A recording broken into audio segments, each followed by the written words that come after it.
ಈಗ ದಿನಪತ್ರಿಕೆಗಳು ಸುಮಾರಿದೆ. ದಿನಪತ್ರಿಕೆಗಳನ್ನ ದಿನ ನೋಡ್ತೀವಿ.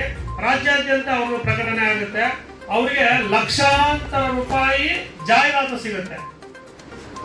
ಅಂತಹ ಲಕ್ಷಾಂತರ ರೂಪಾಯಿ ಜಾಹೀರಾತು ಪಡೆಯುವಂತಹ ಪತ್ರಿಕೆಗಳಿಗೆ ಮಾತ್ರ ಸರ್ಕಾರ ಇವತ್ತು ಎಲ್ಲಾ ರೀತಿಯ ಸವಲತ್ತುಗಳನ್ನ ಕೊಡ್ತಾ ಇದೆ. ನಮ್ಮ ವಾರ್ತಾ ಇಲಾಖೆಗೆ ಹೋಗಿ ನಾವು ವಿಚಾರಿಸಿದ್ರೆ ನೀವು ಮೀಡಿಯಾ ಲಿಸ್ಟ್ ಅಲ್ಲಿ ಇಲ್ಲ ಅಂತಾರೆ. ಅದು ಮೀಡಿಯಾ ಲಿಸ್ಟ್ ಅಂದ್ರೆ ನಿಮ್ಗೆ ಯಾರು ಗೊತ್ತೇ ಇಲ್ಲ. ನಮ್ಮ ಪತ್ರಕರ್ತರಿಗೆ ಮಾತ್ರ ಗೊತ್ತು ಮೀಡಿಯಾ ಲಿಸ್ಟ್ ಅಂದ್ರೆ ಏನು ಅನ್ನೋದು. ಆ ಮೀಡಿಯಾ ಲಿಸ್ಟಿಗೆ ನಾವು ಹೋಗಿ ಸೇರ್ಬೇಕು ಅಂದ್ರೆ ನಾವು ಎಷ್ಟು ಕೆರೆ ನೀರು ಕುಡಿಬೇಕು ಅನ್ನೋದು ನಮಗೆ ಗೊತ್ತು.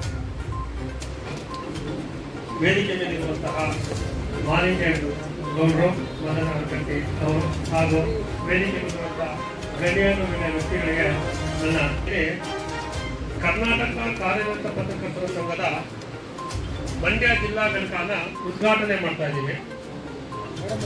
ಈ ಉದ್ಘಾಟನೆ ಕಾರ್ಯಕ್ರಮದ ಉದ್ದೇಶ ನಮ್ಮ ಒಂದು ಪತ್ರಕರ್ತರಿಗೆ ಆಗುತ್ತಿರುವ ಸಣ್ಣ ಪುಟ್ಟ ಲೋಪದೋಷಗಳು.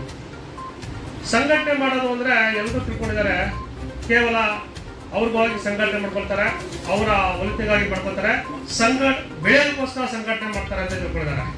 ಆದರೆ ನಾವು ಮಾಡ್ತಾ ಇರೋದು ಸಂಘ ಬೆಳೆದಕ್ಕಲ್ಲ, ಪತ್ರಕರ್ತರಿಗೆ ಆಗುತ್ತಿರುವಂತಹ ತಾರತಮ್ಯದ ವಿರುದ್ಧ ಹೋರಾಟ ಮಾಡೋದಕ್ಕೋಸ್ಕರ ನಾವು ಇವತ್ತು ಈ ಒಂದು ಸಂಘ ಮತ್ತು ಈ ಸಂಘದ ಉದ್ಘಾಟನೆ ಮಾಡ್ತಾ ಇದ್ದೀವಿ.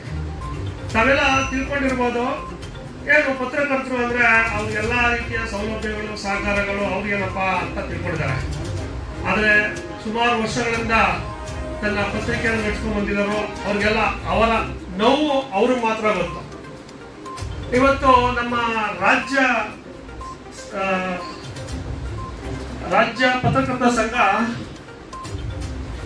ಈ ನಮ್ಮ ಸರ್ಕಾರದಲ್ಲಿ ಎಲ್ಲ ಪೇಪರ್ಗಳಲ್ಲಿ ನಾವೇ ಬರಿತೀವಿ, ಪತ್ರಕರ್ತರಿಗೆ ಉಚಿತ ಪಾಸ್, ಬಸ್ ಪಾಸ್, ಪತ್ರಕರ್ತರಿಗೆ ಆರೋಗ್ಯ ವಿಮೆ, ಪತ್ರಕರ್ತರಿಗೆ ಇನ್ನಿತರ ಎಲ್ಲ ಸೌಲಭ್ಯಗಳು ಸಿಗ್ತಾ ಇದೆ ಅಂತ ನಾವೇ ಬರಿತೀವಿ. ಆದ್ರೆ ಆ ಸೌಲಭ್ಯಗಳು ಕೆಲವರಿಗೆ ಮಾತ್ರ ಸಿಗ್ತಾ ಇದೆ ಅನ್ನೋದು ಮಾತ್ರ ಯಾರಿಗೂ ಗೊತ್ತಿಲ್ಲ. ಸುಮಾರು ಹಳೆಯ ಪತ್ರಕರ್ತರು, ನಮ್ಮ ಚೌಡೆ ಚೆನ್ನಪ್ಪವ್ರು ಆಗ್ಬೋದು, ವೆಂಕಟರಾಮಯ್ಯನವ್ರು ಆಗ್ಬೋದು, ಇವರಿಗೆಲ್ಲ ಗೊತ್ತು ಪತ್ರಿಕೋದ್ಯಮ ಅಂದ್ರೆ ಎಷ್ಟು ಕಷ್ಟ ಅಂತ. ಅವ್ರಿಗೆ ಎಷ್ಟೋ ಸೌಲಭ್ಯಗಳು ಸಿಕ್ಕಿಲ್ದರು ಎಷ್ಟೋ ಜನ ಪತ್ರಕರ್ತರಿದ್ದಾರೆ. ಇವತ್ತು ಎಷ್ಟೋ ಜನ ಪತ್ರಕರ್ತರು ಬಸ್ಸಲ್ಲಿ ಅವ್ರದೇ ದುಡ್ಡು ಹಾಕೊಂಡು ಓಡಾಡ್ತಾ ಇದ್ದಾರೆ. ಎಷ್ಟೋ ಜನ ಪತ್ರಕರ್ತರಿಗೆ ಇವತ್ತು ಸರಿಯಾದ ಊಟ ಸಿಗ್ತಾ ಇಲ್ಲ ಮನೆಯಲ್ಲಿ. ನಾವ್ ಹೇಳ್ತೀವಿ ಏನಪ್ಪಾ ಪತ್ರಕರ್ತರಿಗೆ ಏನಪ್ಪ ಅಂತೀವಿ, ಆದ್ರೆ ಸರ್ಕಾರ ತಾರತಮ್ಯ ತೋರಿಸ್ತಾ ಇರೋದ್ರಲ್ಲಿ ಎರಡು ಮಾತಿಲ್ಲ. ಇವತ್ತು ನಾವು ದಿನಪತ್ರಿಕೆಗಳನ್ನ ಸುಮಾರು ದಿನಪತ್ರಿಕೆಗಳನ್ನ ಓದ್ತೀವಿ, ನೋಡ್ತೀವಿ, ಎಲ್ಲ ತಿಳ್ಕೊತೀವಿ.